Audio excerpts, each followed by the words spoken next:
Hello दोस्तों, welcome back. ओम नमः शिवाय।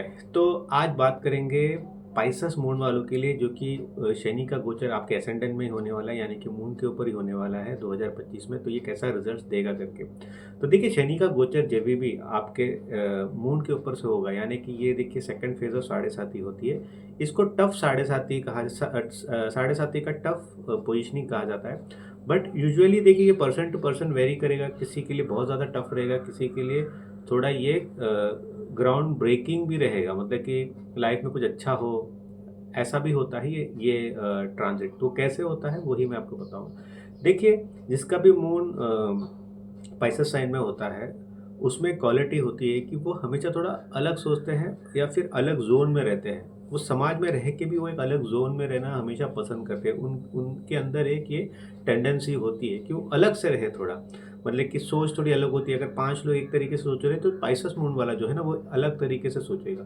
काफ़ी टाइम पे वैसी जो सोच या जो वैसी एक विचारधारा होती है ना, वो काफ़ी टाइम पे समाज के विरुद्ध रहती है। मतलब कि अलाइन नहीं हो पाती समाज के ज़्यादा। ऐसा नहीं कि आप समाज के अगेंस्ट जा रहे हो, बट समाज को उसको समझने में थोड़ा टाइम लगता है। तो जब पाइसेस में जब आपका मून है और शनि का गोचर उसके ऊपर होगा, तो आप ये देखोगे, सबसे पहली चीज़ ये देखोगे कि आपको थोड़ा बहुत ये जो सोच है या आप कुछ भी जो करते हो ना, उसको थोड़ा ऑपोजिशन मिलना शुरू हो जाएगा। यानी कि आप जो भी कर रहे हो या आप जो भी करते हुए आ रहे हो ना, उसमें सडनली क्वेश्चनिंग शुरू हो जाएगा। सोसाइटी की तरफ से, वर्क प्लेस में अगर आप ऐसा कर रहे हो, तो वहाँ पे आपका अगर कोई आपका जीवन साथी है, उसकी तरफ से आप देखोगे क्वेश्चनिंग शुरू हो जाएगा।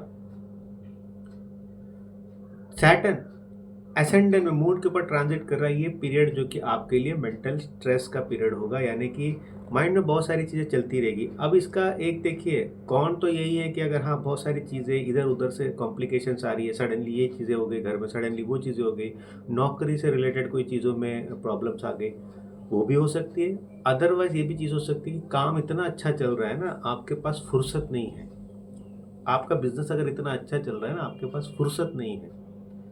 फॉर एन एग्जाम्पल, आप रेवती नक्षत्र के हो, वीनस की महादशा चल रही है, टाइम पीरियड आपका अच्छा रहेगा, सैटर्न असेंडेंट में भी है, बट आपको सांस लेने की फुर्सत नहीं रहेगी, क्योंकि काम शायद बहुत ज़्यादा फ्लरिश हो रहा होगा और उस वजह से आपको अपने आप को संभालने का टाइम नहीं रहेगा।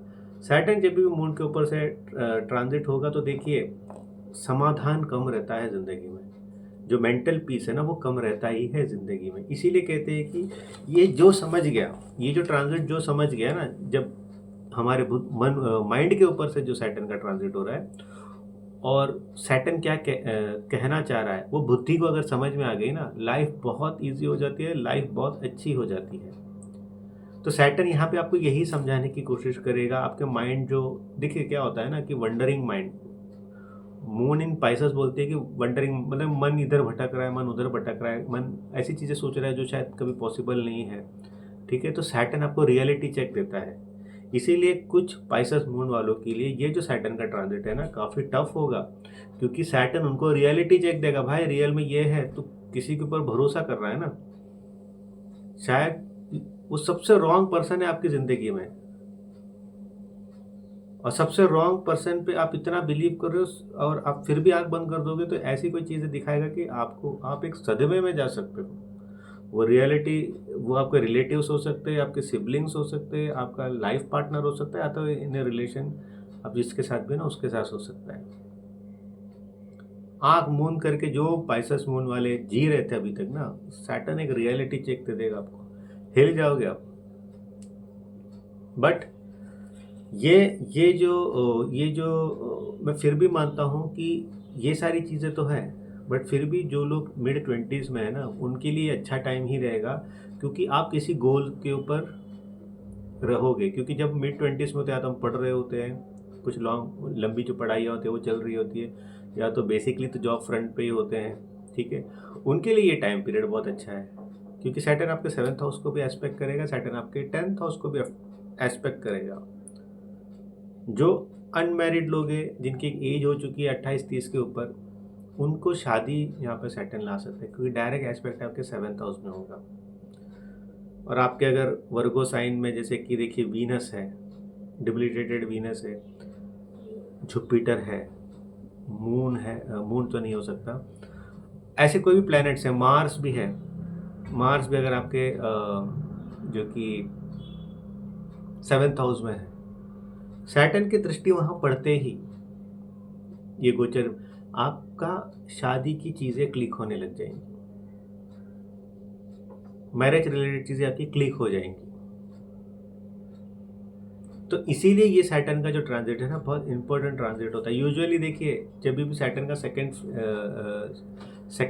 फेज ऑफ 7.5 ही चलती है, जैसे इस कंडीशन में चल रही है, मोस्ट ऑफ द टाइम देखा गया है जो मिड 30s के होते हैं ना, जिनको बच्चा नहीं हो रहा है, जिनकी शादी नहीं हो रही ना, सैटर्न फिक्स कर देता है उस चीज़ को,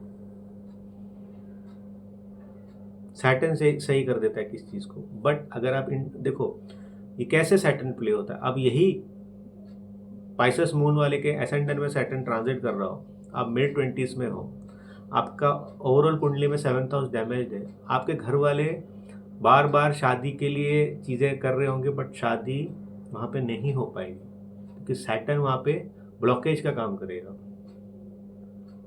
तो इस तरीके से गोचर को देखना ज़रूरी होता है, क्योंकि देखिए जो गोचर होते हैं या जो ईयरली प्रेडिक्शन होते हैं ना, वो सिर्फ 12 राशियों में नहीं होता, आपको सारे फंडामेंटल्स चेक करने पड़ेंगे।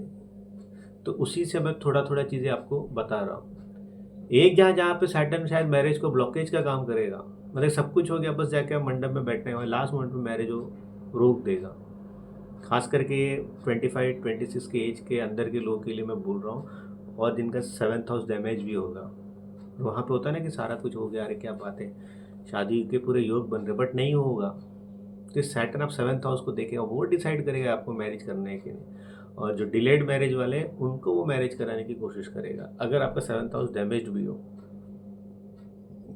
सैटर्न का थर्ड एस्पेक्ट भी है थर्ड हाउस में, विच शोज कुछ करेजियस काम आप करोगे लाइफ में in terms of basically work related, basically things related with, आप कह सकते हो कि जैसे कि बहुत टाइम था आप एक जगह फंसे हुए थे, आपको था कि यार इस जगह से निकलो, फाइनली आप वो करेज शो करोगे।